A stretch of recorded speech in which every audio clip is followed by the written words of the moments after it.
Hello students, in the lecture 1 of this chapter we have completed up to the function of leaf. So in this lecture we will start from some unusual plants.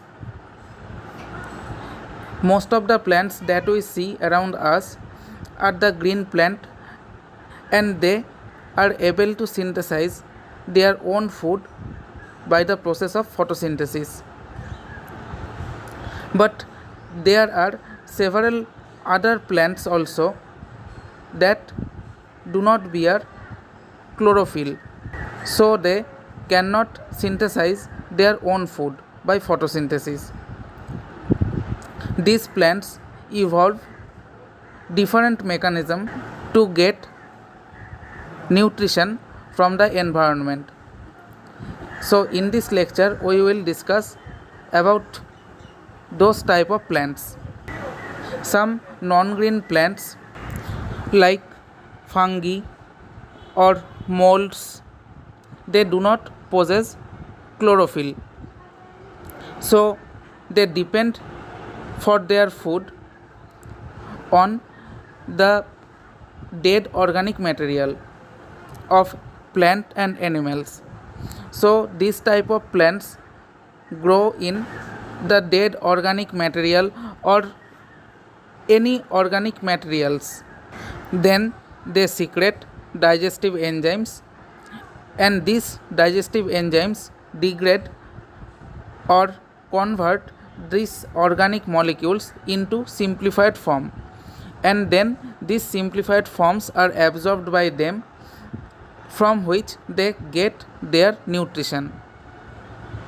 So this type of fungi or molds we can see in the trunk of tree, or if we keep any food material such as a piece of bread, if we keep it in the atmosphere with supplying sufficient amount of moisture, then after few days we will see this type of fungi or molds grew up in it. In your book, the examples of this type of plant are bracket fungi, mushrooms, etc. These bracket fungi grow on the trunk of large trees. They absorb food from this tree. Mushroom generally grew in the soil which is rich in organic substance. They have very thin root-like structures that go deep into the soil and they absorb nutrient from the soil. Next we learn about insectivorous plants. Some plants that grew in the soil that are deficient in nitrogen content, they evolve different mechanism to get nutrition from that environment. The example of this type of plants are pitcher plant, sanddew plant, Venus flytrap, etc. For example, in pitcher plant, the leaf is modified into a pitcher-like structure and it has a small lid also. The pitcher is brightly colored to attract the insects.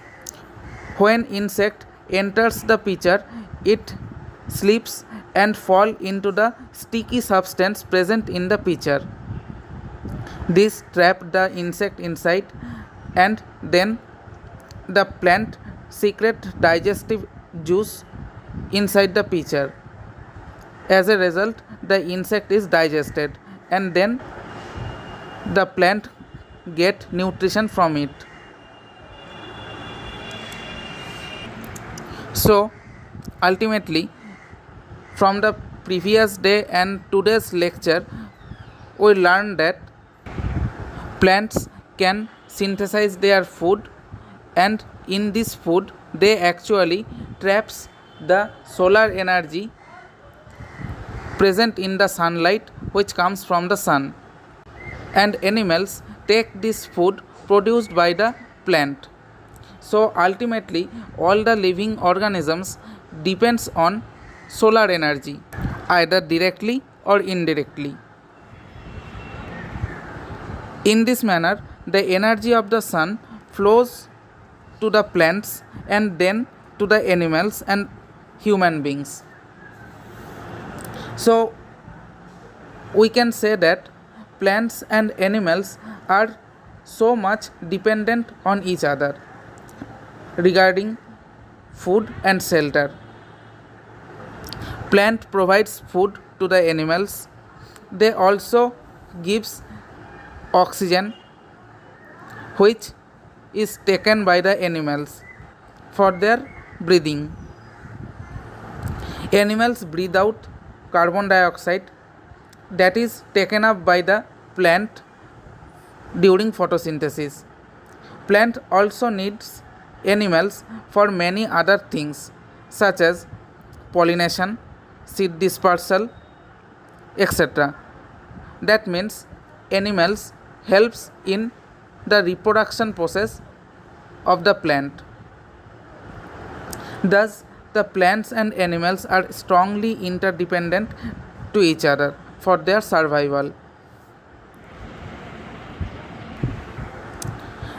As the plants and animals are interdependent to each other, so there should be a balance in the nature between the number of plants and animals. So if the number of plants suddenly increases, the carbon dioxide breathed out by the animals would not be sufficient for the plants to make their food by photosynthesis, because we know the carbon dioxide which is released by the animal during breathing is used during the photosynthesis. Similarly, if the number of animals suddenly increases, plants may not be able to provide sufficient amount of food and oxygen to all the animals. Hence, a sudden increase or decrease in the number of plants or animals can create a threat to the survival of either of them. This would disturb the balance in the nature. So, as the civilization and industrialization taking place, human cuts the tree for the construction of building, mining, etc. This would disturb the balance in nature. So human beings have to very cautious about their impact in the environment. So we must protect plants and animals for the survival of us. So in this way we have completed the second chapter. So go through it minutely. So that's all for today. Thank you.